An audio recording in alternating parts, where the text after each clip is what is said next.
ମା ଆମେ ଆଲୋଚନା କରିବା ମାତୃରଚନା ବଳି ଭାଗ 10 ଜ୍ଞାନ 349। ଜ୍ଞାନ 349 ପ୍ରଭୁ ଲେଖୁଛନ୍ତି, ଏଇ ପୃଥିବୀର ଦ୍ୱନ୍ଦ୍ୱ ଗୁଡ଼ିକର କ୍ଷେତ୍ରରେ ଧନୀ ମାନଙ୍କର ଧନ ଅଛି ବୋଲି ତୁମେ ସେମାନଙ୍କର ଦଳକୁ କଦାପି ସମର୍ଥନ କରିବ ନାହିଁ, ଅଥବା ଦରିଦ୍ର ମାନଙ୍କର ଦାରିଦ୍ର୍ୟ ସକାଶେ ମଧ୍ୟ ସେମାନଙ୍କର ଦଳକୁ ସମର୍ଥନ ଜଣାଇବ ନାହିଁ। ରାଜାର କ୍ଷମତା କିମ୍ବା ପ୍ରତିପତ୍ତି ସକାଶେ ରାଜାର ପକ୍ଷରେ ଯୋଗ ଦେବ ନାହିଁ, କିମ୍ବା ଲୋକମାନଙ୍କର ଉତ୍ସାହ ଏବଂ ଆଶାକୁ ଦେଖି ସେମାନଙ୍କ ଦଳରେ ଯାଇ ମିଶିଯିବ ନାହିଁ, କିନ୍ତୁ ସତତ ଭଗବାନଙ୍କର ପକ୍ଷ ସମର୍ଥନ କର। ଯଦି ପରମକର୍ତ୍ତା ତାଙ୍କ ନିଜ ବିରୁଦ୍ଧରେ ଯୁଦ୍ଧ କରିବା ସକାଶେ ତୁମକୁ ନିର୍ଦ୍ଦେଶ ଦେଇଥାନ୍ତି, ତାହେଲେ ଅବା ଏହି କ୍ଷେତ୍ରରେ ଅନ୍ୟ କଥା ହୋଇପାରେ। ତେବେ ତୁମେ ସମସ୍ତ ହୃଦୟ ଦେଇ ତାହା କରିବ, ଆପଣାର ସକଳ ଶକ୍ତି ଏବଂ ହୃଷ୍ଟତା ସହିତ ତାହା ହିଁ କରିବ। ଏଠି ପ୍ରଭୁ ଲେଖୁଛନ୍ତି, ଏହି ପୃଥିବୀର ଦ୍ୱନ୍ଦ୍ୱ ଗୁଡ଼ିକ କ୍ଷେତ୍ରରେ ଧନୀ ମାନଙ୍କର ଧନ ଅଛି ବୋଲି ସେମାନଙ୍କର ସମର୍ଥନ କରିବ ନାହିଁ, କିମ୍ବା ଦରିଦ୍ର ମାନଙ୍କର ଦାରିଦ୍ର୍ୟ ସକାଶେ ସେମାନଙ୍କର ପକ୍ଷ ନବ ନାହିଁ। ରାଜାର କ୍ଷମତା ସକାଶେ ତାର ପକ୍ଷ ନବ ନାହିଁ। ତାଙ୍କର କ୍ଷମତା ଅଛି, ପ୍ରତିପତ୍ତି ଅଛି, ଅର୍ଥ ଅଛି, ସେଥିପାଇଁ ତାଙ୍କ ପକ୍ଷ ନବ ନାହିଁ, କିମ୍ବା ଲୋକମାନଙ୍କର ଉତ୍ସାହ ଏବଂ ଆଶା ଦେଖି ସେମାନଙ୍କ ଦଳରେ ଯାଇ ମିଶିଯିବ ନାହିଁ। ଏଠି ଆମକୁ ଯେତେବେଳେ ଆସି ପହଞ୍ଚେ ଗୋଟିଏ ଘଡ଼ି ସନ୍ଧି ମୁହୂର୍ତ୍ତ, ସେତେବେଳେ କାହାକୁ ତମେ ବାଛିବ, କାହାକୁ ତୁମେ ସମର୍ଥନ କରିବ, କାହାର ତୁମେ ପକ୍ଷ ନବ, ସେତେବେଳେ ଏହି ଦ୍ୱନ୍ଦ୍ୱରୁ ମୁକ୍ତି ପାଇବା ପାଇଁ କେତେ ସୁନ୍ଦର ଭାବରେ ସ୍ପଷ୍ଟ ଭାବରେ ଆମ ପାଖରେ ଉଦାହରଣ ସହିତ ଉତ୍ତର ରଖିଦେଇଛନ୍ତି। କହୁଛନ୍ତି, କାହାରି ତୁମେ ସମର୍ଥନ ନେବ ନାହିଁ, ସେ ଧନୀ ହେଇଥାଉ କିମ୍ବା ଦରିଦ୍ର ହେଇଥାଉ, ଧନ ଥାଉ କି ଧନ ନଥାଉ, କ୍ଷମତା ଥାଉ କି କ୍ଷମତା ନଥାଉ। ତେଣୁ ରାଜାଙ୍କର ସମର୍ଥନ କରିବ ନାହିଁ, ଯେହେତୁ ତାଙ୍କ ପାଖରେ କ୍ଷମତା ଅଛି ଏବଂ ସେ ତୁମକୁ ଯେକୌଣସି ପ୍ରକାରର ଦଣ୍ଡ ଦେଇପାରନ୍ତି, ବା ଚାହିଁଲେ ବି ତୁମକୁ ଅର୍ଥରେ ପୋତି ପକେଇ ପାରନ୍ତି। ସେଇଭଳି ଯେ ନାହିଁ ଦରିଦ୍ର, ମାନେ ଅଭାବ ଅଛି, ତେଣୁ ସେ ଦରିଦ୍ର ବିଚରା, ତେଣୁ ତା ପକ୍ଷ ନେବି ଏକଥା ନୁହେଁ। ଏଠି କେବଳ ସମର୍ଥନ ନେବ କାହାର ନା ପରମଙ୍କର। ବାରମ୍ବାର ଏ କଥା କୁହାଯାଉଛି। ତେଣୁ ଭଲ ମନ୍ଦର ସଂଜ୍ଞା ନାହିଁ ବୋଲି ଆମେ ଯେତେବେଳେ କଥା ହୁଅନ୍ତି, ପାପ ପୁଣ୍ୟର ସଂଜ୍ଞା ନାହିଁ ଯେତେବେଳେ ଆମେ କଥା ହୁଅନ୍ତି, ସେତେବେଳେ ଗୋଟିଏ ମାତ୍ର ସତ୍ୟ ଶାଶ୍ୱତ, ସେ ହେଉଛନ୍ତି ପରମ, କେବଳ ପରମ। ଯାହା ପରମଙ୍କ ଆଡକୁ ମତେ ନେଇଯାଉଛି ତାହା ହିଁ ହେଉଛି ପୁଣ୍ୟ, ଯାହା ମତେ ପରମଙ୍କ ଠାରୁ ଦୂରେଇ ନେଉଛି ତାହା ହିଁ ହେଉଛି ପାପ, ତାହା ହିଁ ହେଉଛି ଅପରାଧ।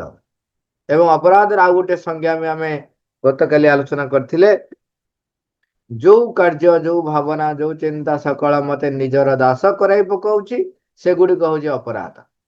ଯଦି ଦେଖାଯାଏ ପାପ ପୁଣ୍ୟର ସଂଜ୍ଞା ନାହିଁ ବୋଲି ଆମେ କଥା ହୁଅନ୍ତି, କିନ୍ତୁ ଅପରାଧର ସଂଜ୍ଞା ଯେତେବେଳେ କହୁଛନ୍ତି, ସେତେବେଳେ ଦେଖିବେ ଆମର ପ୍ରତ୍ୟେକ କାର୍ଯ୍ୟ, ପ୍ରତ୍ୟେକ ଭାବନା ବି ଗୋଟେ ଗୋଟେ ଅପରାଧ ହେଇଯାଉଛି। କାହିଁକି ନା ଆମର ଧାରଣା ଯଦି ଆମକୁ ଆମର ପ୍ରବୃତ୍ତିର ଦାସ କରାଇଲା, ତେବେ ତାହା ଅପରାଧ। ତେଣୁ ଏଠି ଯଦି ଭଗବାନଙ୍କର ପକ୍ଷ ନ ନେଇ, ପରମଙ୍କର ପକ୍ଷ ନ ନେଇ ତମେ ଆଉ ଯାହାର ବି ପକ୍ଷ ନଉଛ, ତେବେ ତୁମେ ଭୁଲ କରୁଛ। ତେଣୁ ଦ୍ୱନ୍ଦ୍ୱରୁ ମୁକ୍ତି ପାଇବା ପାଇଁ ଉପାୟ ସ୍ପଷ୍ଟ କରିଦେଲେ, କେବଳ ପରମଙ୍କ ପକ୍ଷ, ଆଉ କାହା ପକ୍ଷ ନୁହେଁ। ଏଇଠି ଆମେ ମନେ ପକାଇବା ବବ୍ରୁବାହନ ବା ଯୋଉ ବେଲାଳ ସେନ ଯୋଉ କଥା କୁହନ୍ତି ତାଙ୍କ କଥା, ଏବଂ ମନେ ପକାଇବା ଯେ ଶ୍ରୀକୃଷ୍ଣ ହନୁମାନଙ୍କର ଲଢେଇ କଥା। ଯୋଉ ଘଟୋତ୍କଚ ଏବଂ ତାଙ୍କ ନାଁ ହଉଛି ଅହିଲାବତୀ ବା ମୌରବୀ, ତାଙ୍କର ସନ୍ତାନ ହଉଛନ୍ତି ବବ୍ରୁବାହନ, ଯିଏକି ଭୀମଙ୍କର ପୌତ୍ର। ବା ନାତି, କାହିଁକି ନା ଭୀମଙ୍କର ପୁତ୍ର ହଉଛନ୍ତି ଘଟୋତ୍କଚ। ଭୀମ ଏବଂ ହିଡିମ୍ବା ଏକ ରାକ୍ଷସୀ, ତାଙ୍କର ପୁତ୍ର ହଉଛନ୍ତି ଘଟୋତ୍କଚ। ଘଟୋତ୍କଚ ଏବଂ ମୌରବୀ, ମୌରବୀ ହଉଛନ୍ତି ନରକାସୁରଙ୍କର ସେ ଜଣେ ଅସୁର, ଯେ ନରକାସୁର, ତାଙ୍କର ସୈନ୍ୟ ବିଭାଗରେ ଥିବା ଜଣେ ମୁଖ୍ୟଙ୍କର କନ୍ୟା ହଉଛନ୍ତି ମୁରା। ତେଣୁ ଘଟୋତ୍କଚ ସେ ମୁରାଙ୍କର କନ୍ୟା ମୌରବୀଙ୍କୁ ବିବାହ କରିଥିଲେ। ତାଙ୍କର ପୁତ୍ର ଯିଏ ବବ୍ରୁବାହନ, ସିଏ ଯୁଦ୍ଧ କୌଶଳ ତାଙ୍କ ମା ପାଖରୁ ଶିଖିଲେ। ତାଙ୍କର ତପସ୍ୟା ଏବଂ ଯୁଦ୍ଧ କୌଶଳ ଦେଖି ଶିବ ତାଙ୍କୁ ବର ଦେଇଥିଲେ। ଦେବଦେବ ମହାଦେବ ତାଙ୍କୁ ବର ଦେଇଥିଲେ। 3ଟି ସେ ଅସ୍ତ୍ର ପାଇଲେ, ଯୋଉଟା ଆମେ ଜାଣିଛନ୍ତି। 3ଟି ତୀର ପାଇଥିଲେ। ସେ 3ଟି ତୀରରେ ଗୋଟିଏ ତୀରରେ ହଉଛି ତାଙ୍କର ଯିଏ ପ୍ରତିପକ୍ଷ ତାକୁ ସେ ଚିହ୍ନଟ କରିଦେବ, ଏବଂ ଆଉ ଗୋଟେ ତୀର ଥିଲା ଯିଏ ନିଜ ପକ୍ଷ ତାକୁ ଚିହ୍ନଟ କରିବ। ତୃତୀୟ ଥିଲା ସେ ଯାହାକୁ ଚାହିଁବେ, ଯେ କହିବେ ଯେ ଯେଉଁଗୁଡାକୁ ମୁଁ ଚିହ୍ନଟ କରିନାହିଁ ବା ମୋର ପକ୍ଷ ନୁହନ୍ତି ସେମାନଙ୍କୁ ନିହତ କର ବା ଧ୍ୱଂସ କର, ତେବେ ତୃତୀୟ ତୀରଟି ଧ୍ୱଂସ କରିଦବ। ଇଏ ଥିଲା ଏକ ଅପୂର୍ବ ବରଦାନ ତାଙ୍କ ପାଇଁ। କିନ୍ତୁ ତା ସହିତ ସେ ତାଙ୍କର ଗୁରୁଙ୍କୁ ଗୋଟେ ପ୍ରତିଜ୍ଞା ଦେଇଥିଲେ, ଶପଥ କରିଥିଲେ ଯେ ଦୁର୍ବଳର ସେ ପକ୍ଷ ନେବେ।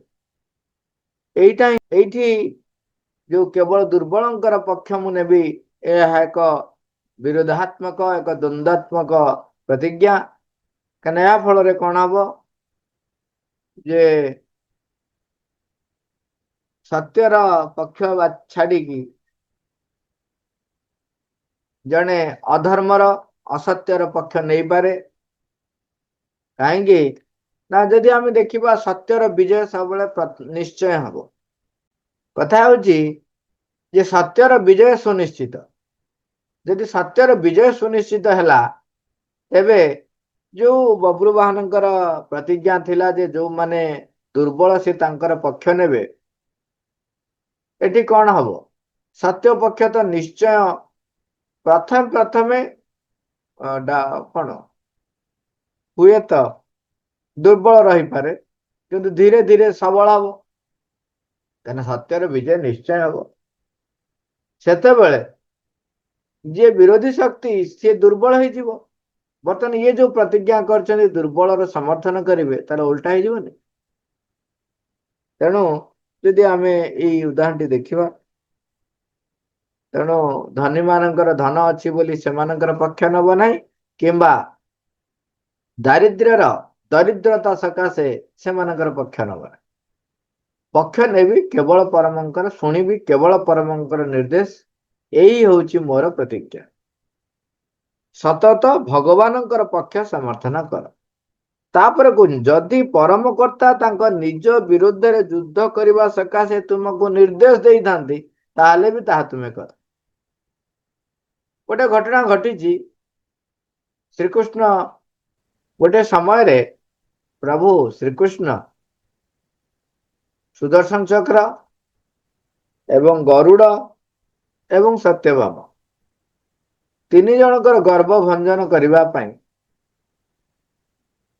ଗୋଟେ ତାର ପ୍ରୟାସ ହେଇଛି। ସେତେବେଳେ ସେ ପଠଉଛନ୍ତି ଆଦେଶ, କିନ୍ତୁ କେମିତି ପଠେଇଛ, ବଢିଆ ମଜାଦାର ଘଟଣା। ଘଟଣାଟି ହଉଛି କଣ ନା, ପଠେଇଛନ୍ତି ଗରୁଡଙ୍କୁ, ଯାଅ 1,00,000 ନୀଳ ପଦ୍ମ ନେଇକି ଆସିବ। ଏପଟରେ ହେଇଛି କଣ ନା, ଦୁର୍ଗା ପୂଜା କରାହଉଛି। ଅସୁବିଧା ଗୋଟେ ହେଇଯାଇଛି। ପାରିଜାତ ଫୁଲ ସେ ଶ୍ରୀକୃଷ୍ଣ ଆଣିକି ଦେଇଛନ୍ତି। ଏମିତି ଗୋଟେ ଇସ୍ୟୁ ହେଇଛି। ଗୋଟେ ଇସ୍ୟୁରେ ଦୁର୍ଗା ପୂଜା ଚାଲିଛି। ଦୁର୍ଗା ପୂଜାରେ 1,00,000 ନୀଳ ପଦ୍ମ ଦରକାର ହବ ଗରୁଡକୁ ପଠେଇଛନ୍ତି ଆଣିବା ପାଇଁ ଏବଂ ପୂଜାରେ ବାଧାବିଘ୍ନ ନ ଦେବା ପାଇଁ ଦ୍ୱାରରେ ଜଗେଇଛନ୍ତି କାହାକୁ ନା ସୁଦର୍ଶନ ଚକ୍ର। ଗୋଟେ ସମୟରେ ସୁଦର୍ଶନ ଚକ୍ର ଏବଂ ଗରୁଡ ତାଙ୍କର ବୃଥା ଗର୍ବ ଅହଙ୍କାର ଦେଖେଇଛନ୍ତି, ସେଗୁଡା ସବୁ ଭଙ୍ଗା ହବ ଏବଂ ସତ୍ୟଭାମାଙ୍କର ଅହଙ୍କାର ବି ଚୂର୍ଣ୍ଣ ହବ। ସେଥିପାଇଁ ପ୍ଲାନିଂଟା କରିଛନ୍ତି ଶ୍ରୀକୃଷ୍ଣ ପଠଉଛନ୍ତି ଗରୁଡ। ଗରୁଡ ଯେତେବେଳେ ଯାଇକି ଲକ୍ଷେ ନୀଳପଦ୍ମ ପାଇଁ ଯେତେବେଳେ ଯାଇ ମାନସରୋବରରେ ପହଞ୍ଚିଛି, ସେଠି ହନୁମାନ ତପସ୍ୟା କରୁଛନ୍ତି। ସିଏ ଦେଖିଦେଇକି କହିଲେ ଗୋଟେ ଚଢେଇଟେ କିଏ ସେ ପଦ୍ମ ଗୁଡାକ ଛିଣ୍ଡଉଛି, ତେଣୁ ସେ ତାକୁ ମନା କରିଛନ୍ତି। ସେ କହୁଛି କଣ ନା ତୁ କିଏ ସେ ମତେ ମନା କରିବୁ, ସାମାନ୍ୟ ମାଙ୍କଡ, ଏମିତି କଥା କଟାକଟି ହେଇଛି। ସେଇଠୁ ସେ ବୁଝିଗଲେ ଯେ ଗରୁଡଙ୍କୁ ଶ୍ରୀକୃଷ୍ଣ ପଠେଇଛନ୍ତି ଲକ୍ଷେ ନୀଳପଦ୍ମ ପାଇଁ, ତାମାନେ ମତେ ଡକରା ଆସିଯାଇଛି। ଇଏ ବୁଝିଗଲେ ଏଇ ଯୋଉ ସନ୍ଦେଶଟି ଭଗବାନଙ୍କର ଆଦେଶ ସନ୍ଦେଶ ସେ ବୁଝି ଯାଉଛନ୍ତି। ସେ ସେଠୁ ଜାଣିଗଲା ପରେ ଗରୁଡଙ୍କ ସହିତ ତାଙ୍କର କଥା କଟାକଟି ଚାଲିଛି। ଗରୁଡ ପୁରା ଗର୍ବ କରୁଛନ୍ତି ତାଙ୍କର ବୀର ଦର୍ପ ନେଇକିରି, ତାଙ୍କର ପରାକ୍ରମ ନେଇକି, ତାଙ୍କର ସାହସ ନେଇକିରି, ତାଙ୍କର ଯୁଦ୍ଧ କୌଶଳ ନେଇକିରି ଚାଲିଛି ପୁରା ଘମାଘୋଟ ଯୁକ୍ତି ତର୍କ ହନୁମାନଙ୍କ ସହିତ। ସେତେବେଳକୁ ହନୁମାନଜୀ କଣ କରୁଛନ୍ତି, ତାଙ୍କ ଲାଙ୍ଗୁଡ ବଢେଇକିରି ଗରୁଡକୁ ଗୁଡେଇ ଗୁଡେଇ ଗୁଡେଇ ଗୁଡେଇ ଦେଇକିରି ବୁଲେଇ ବୁଲେଇ ବୁଲେଇ ବୁଲେଇ ଛାଟି ଦେଲେ। ଗରୁଡ ପୁରା ଖିଲି ପିନ୍ଧି ହେଇଯାଇ କୁଆଡେ କୁଆଡେ ଉଡିକି ପଇଲେ। ଗରୁଡ ସେଇ ଜାଣିଗଲା ଯେ ମୁଁ ଯାହାକୁ ସାମାନ୍ୟ ମାଙ୍କଡ କହୁଥିଲି ଏବଂ ମୋର ଯେ ମୁଁ ହଉଛି ଅସୀମ ବଳର ଧାରଣକାରୀ, ଯୋଉ ମୋର ଗର୍ବ ଥିଲା, ସେ ଗର୍ବ ଏକାଥରେ ତାର ଚୂର୍ଣ୍ଣ ହେଇଗଲା। ପଡିଲା କୋଉଠି ନା ଯୋଉମାନଙ୍କ ଆଗରେ ଗର୍ବ କରୁଥାଏ ତାଙ୍କରି ଆଗରେ ଯାଇ ପଡିଲା, ଖଣ୍ଡିଆ ଖାବରା ହେଇକି ଗଲା। ଜଣଙ୍କର ଗର୍ବ ଚୂର୍ଣ୍ଣ ହେଲା। ଦେଖନ୍ତୁ ଭଗବାନଙ୍କର ନିର୍ଦ୍ଦେଶ ତାକୁ ଜଣେ ବୁଝିବା ଏବଂ ତାକୁ ପାଳନ କରିବା କେମିତି ହେଇଥାଏ। ତାପରେ ସେ ସବୁଠୁ ଲକ୍ଷେ ନୀଳପଦ୍ମ ଏକାଠି କରିଛନ୍ତି ହନୁମାନଜୀ, ନେଇକି ଆସୁଛନ୍ତି। ନେଇକି ଆସିଲା ବେଳକୁ ଦ୍ୱାର ମୁହଁରେ ଜଗିଛି କିଏ ସେ ନା ସୁଦର୍ଶନ ଚକ୍ର। ସେ କହୁଛି ଭିତରକୁ ଛାଡିବାକୁ ନ ଦେବା ପାଇଁ ଠିଆ ହେଇଛି। ସାମାନ୍ୟ ମାଙ୍କଡଟା ତୁ କଣ ଯିବୁ? ଇଏ ଦେଖ ମୁଁ ଆସିଛି ମୋର ପ୍ରଭୁଙ୍କୁ ଦର୍ଶନ କରିବା ପାଇଁ, ମତେ ବାଟ ଛାଡିଦିଏ। ପ୍ରଭୁ ମତେ ଆଦେଶ ଦେଇଛନ୍ତି, ସନ୍ଦେଶ ଦେଇଛନ୍ତି ଯେ ଆସି ଦର୍ଶନ କରିବା ପାଇଁ, ତେଣୁ ମତେ ବାଟ ଛାଡିଦିଏ। ସୁଦର୍ଶନ ଚକ୍ର କହୁଛନ୍ତି ସେ ତାଙ୍କର ବୃଥା ଯୋଉ ଗାରିମା ବଡିମା ସବୁ ଦେଖେଇଛନ୍ତି। ଚାଲିଲା ଯେ ବହୁତ କଥା କହିଥିବେ, ମୁଁ ଆଉ ଏଠି କହୁଛି। ହନୁମାନଜୀ ଶୁଣିଲେ ଶୁଣିଲେ କହିଲେ ହଁ ତାହେଲେ ଆର ବି ଗର୍ବ ଚୂର୍ଣ୍ଣ କରିବା ପାଇଁ ପ୍ରଭୁ ଏତକ କରିଛନ୍ତି। ସେ ସେଠୁ କଣ କଲେ, ସୁଦର୍ଶନ ଚକ୍ରକୁ ଆଣିକି କାଖରେ ଜାକିଦେଲେ। ସେଠୁ ଭିତରକୁ ପଶୁଛନ୍ତି, ଯାଇକିରି ଶ୍ରୀକୃଷ୍ଣଙ୍କ ପାଖରେ ପହଞ୍ଚିଗଲେ। କହିଲେ କଣ ହେଲା ଆଉ ମୋ ପ୍ରଭୁ କାହାନ୍ତି? ଶ୍ରୀକୃଷ୍ଣ କହିଲେ ମୁଁ ପାଇଁ ଠିଆ ହେଇଛି। ନାଇଁ ନାଇଁ ନାଇଁ, ଯଦି ସତରେ ଆପଣ ପ୍ରଭୁ ମୋର, ତେବେ ମତେ ମୋର ଶ୍ରୀରାମଙ୍କ ଆଉ ସୀତାଙ୍କ ରୂପରେ ଦର୍ଶନ ଦିଅନ୍ତୁ। ସେଠୁ ସାଙ୍ଗେ ସାଙ୍ଗେ ଶ୍ରୀକୃଷ୍ଣ ତାଙ୍କର ନିଜର ସ୍ୱରୂପକୁ ଚାଲିଗଲେ ଏବଂ ଶ୍ରୀରାମ ରୂପ ଗ୍ରହଣ କରିନେଲେ। କିନ୍ତୁ ସତ୍ୟଭାମା ଯେତେ ଚେଷ୍ଟା କରି ସୀତା ହେଇପାରୁନାହାନ୍ତି। ସେଠୁ ସେ କହୁଛନ୍ତି ଇଏ ହଁ ତା ପୂର୍ବରୁ ଆଉ ଗୋଟେ କଥାଟେ ଛାଡିଦେଲି। ଯେତେବେଳେ ବର୍ଣ୍ଣନା କରନ୍ତି ବ୍ୟାଖ୍ୟାକାର ମାନେ ଟିକେ କାବ୍ୟିକ ଭାବରେ କହନ୍ତି ଯେ ହନୁମାନ କହିଲେ ଶ୍ରୀକୃଷ୍ଣଙ୍କୁ ଯେ ଆପଣ ମୋର ପ୍ରଭୁ ଶ୍ରୀରାମଙ୍କ ରୂପରେ ଦର୍ଶନ ଦିଅନ୍ତୁ, ନହେଲେ ଆପଣଙ୍କର ବାଙ୍କ ଚାହାଣୀ ଆଉ ସବୁ ମୁଁ ଏକା ମାଡକେ ସିଧା କରିଦେବି। ଏସବୁ ବ୍ୟାଖ୍ୟାକାର ମାନେ କହ। ଶ୍ରୀକୃଷ୍ଣ ସେଇଠୁ କୁଆଡେ ଡରିକିରି ସାଙ୍ଗେ ସାଙ୍ଗେ ଶ୍ରୀରାମ ରୂପ ଗ୍ରହଣ କଲେ। ସତ୍ୟଭାମା ଆଉ ସୀତା ହେଇପାରୁନାହାନ୍ତି। ସେ କହୁଛି ତମେ କଣ ଏମିତି ରୂପ ନେଇଗଲ ଶ୍ରୀରାମଙ୍କର, ମୁଁ ତ କାହିଁ ସୀତା ହେଇପାରୁନି। ସେଠୁ ଇଏ କୁହ ଦେଖ ତମେ ତାହେଲେ ମୋ ମା ହେଇପାରିବ, ତମେ ମୋ ମା ନୁହ। ମା ମୋ ସୀତା ମା କୁଆଡେ ଗଲେ?